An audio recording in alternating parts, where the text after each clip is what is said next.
Olá, internautas conectados no DMTV, estamos de volta agora com o DM News para falar de um assunto que tem dominado a pauta do dia sobre a política brasileira, como que anda esses desdobramentos da Operação Lava Jato, em especial sobre a condução coercitiva do ex-presidente Lula para prestar depoimento à Polícia Federal na manhã desta sexta-feira.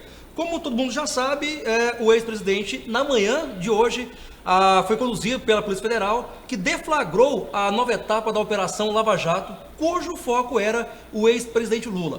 Além de levá-lo para depor em um posto da Polícia Federal no aeroporto de Congonhas, os policiais federais cumpriram mandatos de busca e apreensão na casa do ex-presidente em São Bernardo do Campo, na cidade de São Paulo. Outras buscas também foram realizadas na sede do Instituto Lula, na capital paulista, e no sítio que era usado por ele em Atibaia, São Paulo. E para falar sobre esse assunto quentíssimo aí, essa pauta do dia, a gente recebe aqui o nosso companheiro jornalista, o Wellington Carlos. Tudo bem com você, Wellington? Muito bem, obrigado por participar e um abraço para os nossos internautas do Diário da Manhã, que estão acompanhando aí as principais notícias do dia, dessa sexta-feira. Bom, Wellington, vamos começar então. Como é que você recebeu, enquanto jornalista, você que nos disse que lá pelas 2 da manhã, você já sabia, na verdade, que haveria já essa condução do ex-presidente para depor na PF? Bom, na verdade, não era nem esse horário. Eu sabia dessa tentativa de formação de material de prova contra o Lula para motivar esses mandados há 3 semanas atrás. Eu tenho uma fonte em um órgão federal, que eu não posso evidentemente afirmar onde que é, em que essa pessoa já teria me passado a informação que o ex-presidente Lula seria um dos motivos da próxima, operação da Lava Jato. Essa é nós estamos discutindo agora a aletheia. Pois bem, então, com o passar do tempo, na quinta-feira, novamente, essa pessoa me passou as informações e falou, olha, na quarta-feira, olha, você poderia, se você quiser, informar que o nosso presidente será ou detido ou levado coercitivamente para conversar com a Polícia Federal. E aí, a falta, na verdade, dessa decisão, se era prisão ou se era só essa busca dele, me deixou, de certa forma, um pouco preocupado como lidar com isso, e eu levei o tema para o editor-geral do Jornal Diário da Manhã, Batista Custódio, e ele, às 11 horas da manhã de ontem, ele entendeu por bem não realizar a cobertura e não divulgar essa informação. O jornal teria sido o primeiro a dar essa informação antes de todos os demais imprensa do país. Seria algo muito parecido com o que aconteceu com a Isto É no dia anterior, no caso de Elcídio. Na verdade, o jornal optou por precaução. Todavia, eu já tinha colocado na minha rede social alguns indícios de que isso aconteceria, e quem me acompanha nas redes sociais pode buscar lá algumas informações, e sempre que eu posso dar essa informação, que eu entendo que a imprensa não tem capacidade de divulgá-la, eu procuro colocá-la com uma linguagem ou vaga, ou de certa forma direta, porque você confia na fonte, nos fatos. Então, o caso do Lula, nós já sabíamos que existiria essa possibilidade dele ser, de certa forma, levado pela Polícia Federal. Então, assim, na hora que aconteceu, eu simplesmente apenas vi que era, de fato, a minha fonte, ela está quente, ela tem informações, mais informações daqui para frente que eu acho que nós poderemos utilizar. Wellington, o próprio Lula tem dito que tem adiado as suas férias para poder depor já em outras ocasiões. E você acredita, como ele mesmo disse, daqui a pouquinho a gente vai mostrar um videozinho onde ele aparece falando com os militantes do PT, falando lá com a militância. Houve algum tipo de excesso nessa coerção dele para a PF, sendo que ele já depois em outras ocasiões? É complicado a gente falar sobre primeiro que o inquérito policial ele não é público, né? Ao contrário do processo, que deve ser público, tanto o processo civil quanto o processo penal, o inquérito ele é sigiloso, né? Então, assim, todos os atos do inquérito, eles podem e devem ser sigilosos. Evidentemente que você fala, mas eu estou vendo pela TV a cobertura toda, mas você não está tendo acesso ao delegado, Esse delegado, por exemplo, a pessoa que me passou as informações não me passou maiores detalhes sobre de o que o Lula vai ser acusado, ou seja, nós não temos essas... Então, assim, eu não posso dizer se é em excesso ou não. Eu estaria sendo, de certa forma, leniente em apoiar um lado ou outro. O que eu posso dizer é que existe, parece, um conjunto, né, de provas já volumoso contra o presidente. Nós vimos fotos recentemente dele visitando uma residência que ele disse que não é dele. Nós temos relatos de que a esposa dele ficou 40 minutos decidindo, discutindo questões referentes à casa, né? Nós estamos falando aqui no caso do triplex do Guarujá, ou seja, onde será qual o motivo da família estar naquele espaço? Agora tem um grupo de pessoas que fala que já está na imprensa aí, falam, eu não tive acesso a essa parte do inquérito, porque ele não é público, mas tem gente que já teve acesso e diz que Lula teria desviado em no mínimo 30 milhões. Então, são questões que têm que ser avaliadas. Eu acho que esse momento não é um momento que você tem que encarar o Lula como autor do crime. Suspeito. Ele é um suspeito. Olha só, e também nesta sexta-feira, em um vídeo divulgado pelas redes sociais, o ex-presidente Luiz Inácio Lula da Silva afirmou durante a manifestação que foi recebido calorosamente pelos militantes do PT na sede do partido em São Paulo, após ele ter sido levado pela Polícia Federal para prestar depoimento que vale mais, segundo ele, para um show midiático do que para apuração séria do fato. Eu vou pedir para você aguardar já, vamos só assistir esse vídeo aqui e na volta você comenta sobre isso. Coloca pra gente aí, André, por favor. E dizer para vocês que eu vim ao mundo para viver em adversidade.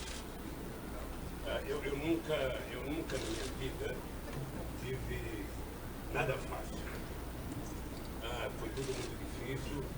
E eu agora que pensava que aos 70 anos de idade poderia me aposentar e apenas ser carga eleitoral, eu acho que só existe uma intenção desse comportamento da justiça, desse comportamento que foi colocado hoje pelo Ministério Público, que é muito grave, porque eu já fui prestar vários depoimentos ao Polícia Federal, ao Ministério Público, e você não sabe, no dia 5 de janeiro, eu estava de férias. Eu suspendi as férias para ir a Brasília prestar um depoimento a convite da Polícia Federal. Portanto, se o juiz Moro ou o Ministério Público tivesse me ouvir, era só ter mandado um ofício que eu iria, como sempre fui, prestar esclarecimento, porque não devo e não temo. Lamentavelmente, eu acho que nós estamos vivendo um processo em que a pirotecnia vale mais do que qualquer coisa. O que vale mais é o show midiático do que a apuração séria, responsável, que deve ser feita pela Justiça, pela Polícia, pelo Ministério Público, instituições que eu não só valorizo, como valorizei muito quando era presidente da República, porque nunca se investiu tanto nessas coisas como eu investi nas instituições. De qualquer forma, nada disso diminui a minha vontade. Pelo contrário, eles acenderam em mim a chama de que a luta continua. Tá aí o vídeo que o ex-presidente Lula fala após ser liberado aí do seu depoimento à APF. Eu queria saber agora, o Wellington Carlos, e aí, vale mais mesmo o show midiático do que a apuração séria, como diz Lula? Eu acredito que existe isso aí tudo, né? Igual o ex-presidente falou, existe um show midiático, não tenha dúvida, a mídia extrapola a sua cobertura.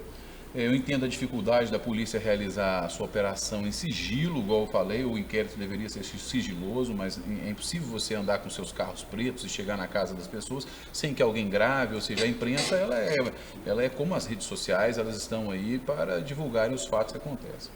Agora, nós sabemos também que o presidente nunca foi, de certa forma, uma pessoa interessada na comunicação. Ele sempre criticou os jornalistas, o trabalho jornalístico.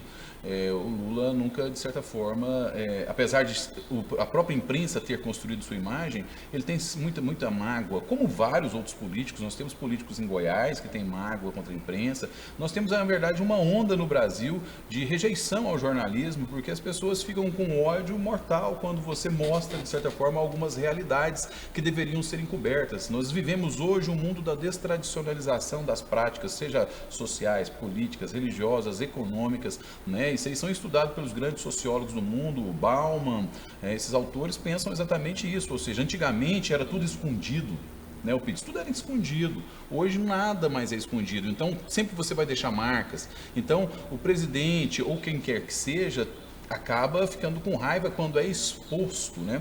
Eu acredito que as instituições são sólidas no Brasil. O Ministério Público Federal tem hoje um grupo excepcional. Delton Dallagnol é hoje um dos procuradores mais fantásticos do Brasil, um trabalho estupendo. E entre Lula e o Delton Dallagnol, vou confiar no Delton Dallagnol. Por quê? Delton Dallagnol, com 23 anos de idade, ele saiu da faculdade e passou num concurso público para o Ministério Público Federal, que é um dos concursos mais difíceis do Brasil.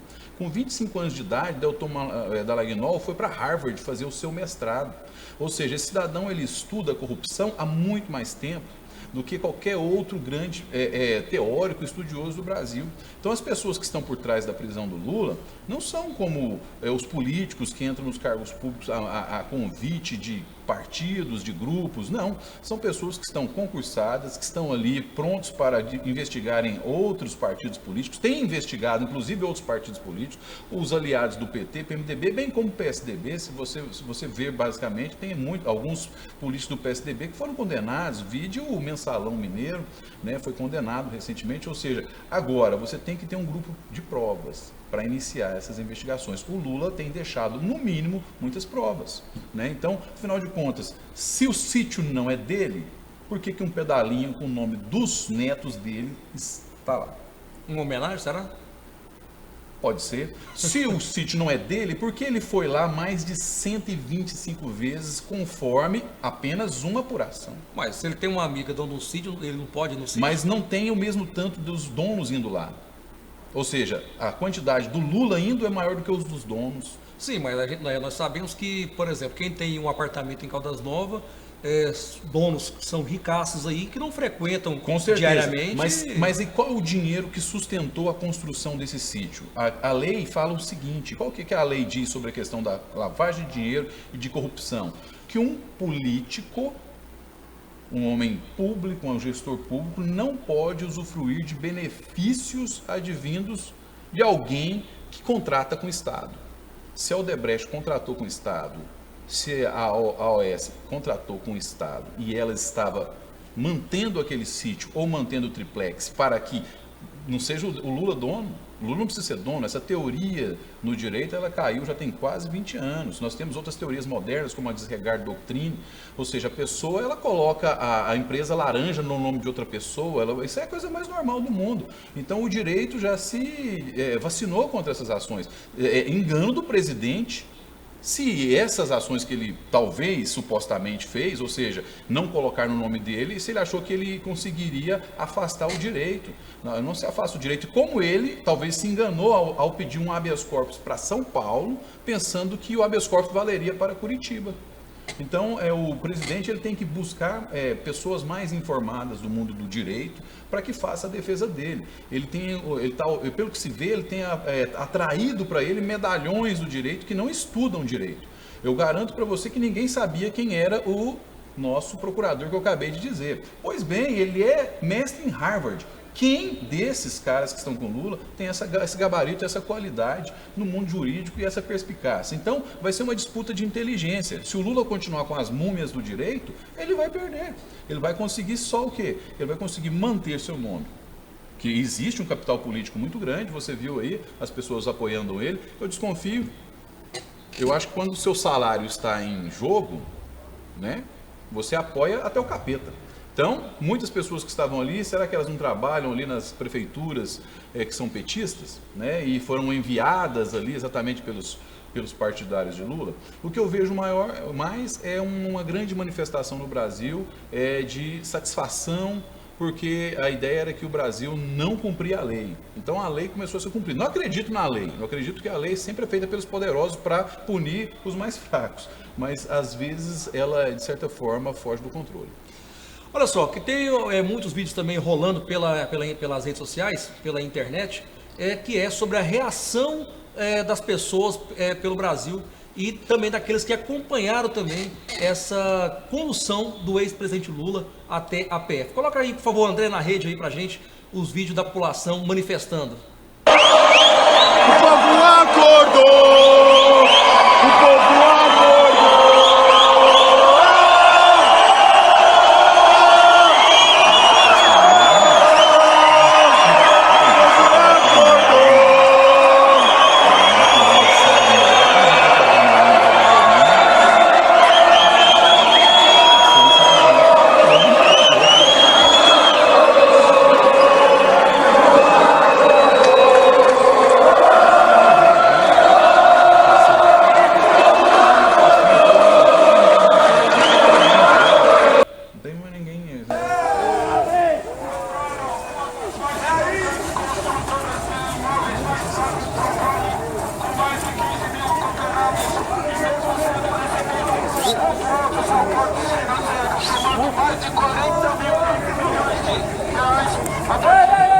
Vai embora! Cadê meu dinheiro?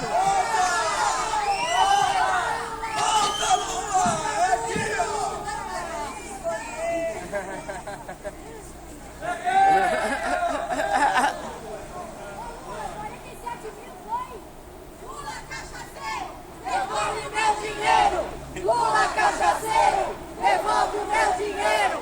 Lula cachaceiro, devolve meu dinheiro! Lula cachaceiro, devolve meu dinheiro! Bandeira jamais será vermelha! A nossa bandeira jamais será vermelha! A nossa bandeira jamais será vermelha! A nossa bandeira jamais será vermelha! Solução! Petista! Ladrão! Cadê a solução? Petista! Ladrão! Cadê a solução? Tá aí a grande repercussão aí, Wellington. Realmente, como mostra ali no vídeo, o povo acordou. Eu acho que é natural, né? Acho que as pessoas agora devem se chamar um pouco para a centralidade de cada um, fazer uma reflexão, tomar muito cuidado. O Brasil é um país fantástico, maravilhoso, e ao longo da história nós jamais vivemos algo parecido com isso, e todos os movimentos políticos precisam ser tratados com cautela. A oposição, ao contrário do que o pessoal tem falado, ela não tem avançado tanto. Algumas pessoas até acusam a oposição de ser frouxa, e exatamente a oposição parece ser frouxa, ela não tem um projeto para o Brasil. Ou seja, nós não temos um plano B para o Brasil, algo mais grave. O presidente Lula, ele quando governou, o Brasil estava correto, certinho, mas evidentemente nós sabemos que existia algo por trás. Ele deixou vários problemas para a presidente Dilma, né? Ou seja, ele não pensou nesse risco de deixar com que ela tivesse que governar desta forma, um país corroído pela corrupção, pelas entranhas. A presidente, ela parece, segundo o Delcídio, se envolveu com o caso realmente de Passadena. Isso daí tudo leva ao crime de responsabilidade, e nós podemos sim voltar a discutir a questão do impeachment ou mesmo a renúncia, porque hoje o país, você viu que com essa questão do Lula aumentou as bolsas tiveram um pico maior e a queda do dólar. Isso demonstra que o mercado está esperando o quê? Uma organização política. Um país desorganizado politicamente, ele modifica a sua Constituição, ele destrói a economia, ele provoca rupturas institucionais. Então nós precisamos agora de calma, paz. Nós não sabemos quem vai nos governar, mas nós precisamos de pessoas que sejam responsáveis e sérias. Eu penso porque o Brasil, hoje, ele entrou numa situação grave, ou seja, ele está no fim do túnel e esse túnel não tem saída. Nós temos, então, uma recessão muito grande, nós temos aí uma inflação galopante, nós temos, eu lembro que a discussão nas redes sociais era, mas será que a gasolina vai chegar a R$4? Eu falava, olha, gente, pela situação que está aí, vai chegar. vai chegar lá para dezembro. Aí o povo ria. Não chegou em dezembro, chegou em janeiro. Ou seja, você consegue os mecanismos para segurar uma coisa ou outra durante certo tempo, mas depois não consegue. Então o Brasil precisa urgentemente modificar o seu sistema político, porque seja Fernando Henrique Cardoso, seja Lula, tudo vai ter problema. Então o Brasil precisa dessas manifestações aí, mas que o cidadão também seja uma pessoa mais ativa no dia a dia da política. E agora, eu acredito que nós temos instituições sólidas. O Ministério Público Federal tem mostrado aí que não está de brincadeira. Repito, quando você pega um cara que vem de Harvard e não de uma faculdade mequetrefe qualquer da cidade, do rincão do Brasil aí, você vê que os corruptos, os bandidos, eles não estão brincando com qualquer um. E agora outro assunto também que tem tomado de conta também da pauta do dia também, fora esse do ex-presidente Lula, é a reportagem da revista Isto É, que foi divulgada ontem e muito disseminada aí pela imprensa nacional, sobre o possível o possível depoimento do Delcídio do Amaral, do PT, né, o senador, sobre essa delação premiada, de que ele poderia ter recebido, né, poderia receber, no caso, na verdade, uma certa folga na prisão, caso ele realmente colaborasse aí com a polícia. Neste caso, o que representa politicamente, o que representa de ameaça para o Lula e para a presidente Dilma essa delação, caso venha se confirmar realmente como verdadeira? Bom, primeiro que você tem que analisar o ponto de vista legal. Existe uma lei que foi, inclusive, promulgada pela presidente Dilma em 2013. Então, a lei de delação premiada, que não é esse termo não aparece. Se você procurar essa palavra delação, você não vai achar. Essa palavra é uma palavra pejorativa, que é utilizada por quem passa por essa situação e pela imprensa que não conhece a taxonomia do termo. É colaboração premiada. Então, você tem até 2/3 da pena, ela pode ser reduzida, né? Se você colabora, se você dá indícios de como aconteceu aquilo, tem um rol de fatos que você tem que arrolar para o juiz, para o magistrado, e você tem que dar nome aos bois, tem que mostrar as provas. Por exemplo, o Delcídio falou o seguinte: Delcídio falou que teve uma nomeação do ministro do Superior Tribunal de Justiça para exclusivamente dar habeas corpus para os criminosos presos no Lava Jato. O Lewandowski? Não, do ministro do Superior Tribunal de Justiça. Navarro, uma coisa assim, Marcelo Navarro. No caso, eu não me lembro agora. Esse ministro, segundo o Delcídio, só foi tornado ministro por causa disso. E ele fala o seguinte: olha, existe a reunião da Dilma com ele lá no gabinete presidencial exclusivo. Aí você pode pedir as gravações. Então, o Delcídio parece que ele fez uma delação completa. Mas ele nega isso aí, ele e o próprio advogado dele. A lei deixa bem claro que você tem que negar, você não pode, ela tem que ser sigilosa. Se você assume a delação antes que ela é homologada, ela perde seu valor. Que interesse teria o Delcídio de uma homologação que ele fez? Ele dedura todo mundo e de repente ele perde esses 2/3 aí. Para ele não interessa. Então, a solução que foi essa. Eu acredito também, por fontes que eu tenho nos órgãos federais, uma teoria que me passaram foi a seguinte: com a chegada da delação premiada dele no Superior Tribunal Federal, com o ministro Teori Zavascki, o ministro olhou e falou o seguinte: espera aí, o nosso querido... Porque você faz um contrato com o Estado. Ele colocou uma cláusula. O Delcídio pediu que só em 6 meses fosse divulgado o conteúdo da delação premiada. Aí o Teori Zavascki analisou. Isso eu estou falando que pode ter acontecido. O Teori Zavascki analisou e falou assim: não, isso daí não ajuda a gente. 6 meses é muito tempo para essa investigação, nós precisamos dar agora. É o seguinte, fala para ele mudar essa cláusula. Aí tem 2 hipóteses: ele não mudou ou não teve tempo de mudar. Como não teve tempo de mudar, alguém que pode ser ou da Polícia Federal ou do Supremo Tribunal Federal ou outra pessoa interessada jogou na mão do jornalista da Isto É a história. Ao jogar na mão do jornalista da Isto É a história, a informação vem a público que, apesar de não ser mais sigilosa, a pessoa responsável por ela se nega a dizer que ela é verdadeira. Logo, essa pessoa fica coagida, ela não tem como mais voltar atrás. Ela não pode falar não para a delação. Inclusive, os elementos que estão na delação agora, essas informações, eles serão investigados de qualquer forma. Então, isso tudo são estratégias políticas e jurídicas que acontecem nesses meandros. A informação que eu tenho é que o Teori Zavascki deve, hoje à tarde, nesta sexta-feira, homologar já a delação premiada do Delcídios. Ou seja, ela será homologada imediatamente e encerrado. Aí começa uma nova fase de investigação da Lava Jato e ela vai agora em cima da presidente Dilma. E no caso do Lula, ele traz importantes questões, que é o seguinte, que o Lula pode ser preso, não ele, mas assim, o Lula, no caso, a gente está conjecturando, pode voltar a ser realmente preso, porque existem indícios de que ele tentou interferir na Polícia Federal, que é o órgão de fiscalização. Quando você tenta impedir a fiscalização de alguma coisa, surge a possibilidade de uma das prisões que existe no Brasil. Ou seja, ele pode ser pedido prisão provisória e temporária imediatamente para que se mantenha as investigações. Wellington, nós tivemos aí recentemente a prisão desse senador, né, do Delcídio Amaral. Tivemos a prisão aí também de vários empresários importantes aqui no Brasil. Agora essa condução coercitiva do ex-presidente Lula, citando também agora o nome da presidente Dilma Rousseff. Eu queria saber o seguinte, com tanta corrupção, com tanta colaboração premiada, com tantos nomes envolvidos, como é que fica agora o Brasil, como é que fica o povo agora diante de tanta coisa ruim que vem marginalizando aí o sistema? É muito interessante isso aí cabe aos sociólogos pensarem como que o Brasil vai se levantar. Países que viveram grandes crises conseguiram se organizar, a Alemanha, China, os Estados Unidos com as suas revoluções, França.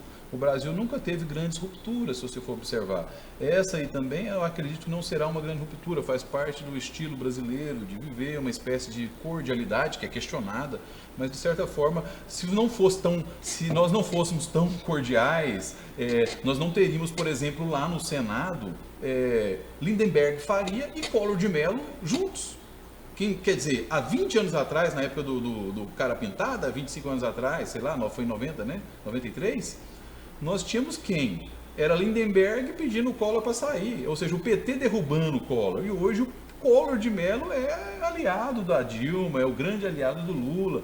Então eu acredito que nós somos muito cordiais. Eu acredito que nós vamos passar por essa ruptura. O brasileiro é um trabalhador nato, ele vai pagar imposto, ele vai conseguir sobreviver através disso e vai ter uma pequena melhora do sistema. Mas eu também não espero que a gente vai agora se transformar numa grande nação, todos não serão corruptos, a corrupção nasce com a gente mesmo. Ao contrário do presidente Lula, que diz que não existe pessoa mais honesta que ele no Brasil, eu faço a minha meia-culpa, eu faço coisas erradas todos os dias, jogo papel fora, no chão às vezes, atravesso o sinal vermelho, não vou dizer que eu nunca fiz alguma coisa para que um policial não me deixasse sair, olha, eu preciso sair daqui, né? E o policial, mas e aí, como é que faz? Então você sabe muito bem como é que faz essas coisas no Brasil. O Brasil é um país complicado, difícil, muitas vezes eles cobram corrupção de atos que você nem está errado, mas você não sabe a lei, você quer dar um jeito imediatamente e tem que pagar, digamos aí, esses pedágios, né? O Brasil é o país do pedágio. Então, eu pedi para finalizar, eu acho que o Brasil vai melhorar um pouco, mas não melhora muito, porque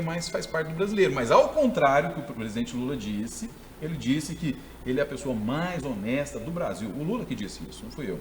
Eu acho que o brasileiro ainda tem muito que melhorar. Tá certo, o DMTV volta a qualquer momento com mais informações também sobre este caso também, assim como os boletins informativos e também com mais entrevistas durante a nossa programação diária. DMTV, a sua TV na web.